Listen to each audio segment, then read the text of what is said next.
మా ఫ్రెండ్ ఉన్నాడు, మా ఫ్రెండ్ అన్యుడు.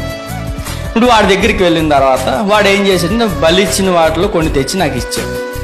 కొన్ని నేను తినను రా అన్నాను. ఎందుకు తినవురా అంటాడు. నేను క్రైస్తవుని కదరా, నాకంటూ సపరేట్గా ఒక ప్రసాదం ఉంది. అది ఏంటి మనం చెప్పుకుంటాం, ప్రభు రొట్టె ప్రభు ద్రాక్షరసం తీసుకుంటాం. అది మాకు పరిశుద్ధమైనది. ఇప్పుడు మీకు పరిశుద్ధమైనది ఏంటి, మీరు విగ్రహాలకి బలిచ్చున్నారు, మీ దేవుడు మీరు బలిచ్చుకున్నారు, అవి మీకేంటి, వాళ్ళకి పరిశుద్ధం. ఇప్పుడు మీ పరిశుద్ధమైనది ఒక ఆయన తీసుకున్నాడు అనుకో, నువ్వేం మారిపోతావు చెప్పు, మారతాడు వాడు, మారడు.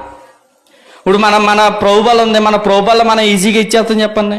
మన ఇంట్లో ఉన్న మన చర్చిలోనికి వచ్చిన ఎవరైనా బాప్తిస్మం తీసుకోకుండా ఉన్న వారికి ఎవరికైనా ఇస్తామని చెప్పినది ఇవ్వం. విగ్రహములకు బలిచ్చిన వాటిని తీసుకుంటే ఆ మనిషి మారతాడా, మారడు. ఇప్పుడు ఆ మనిషి మారడు. మనిషి మారనప్పుడు మనం ఏం చేసామంటే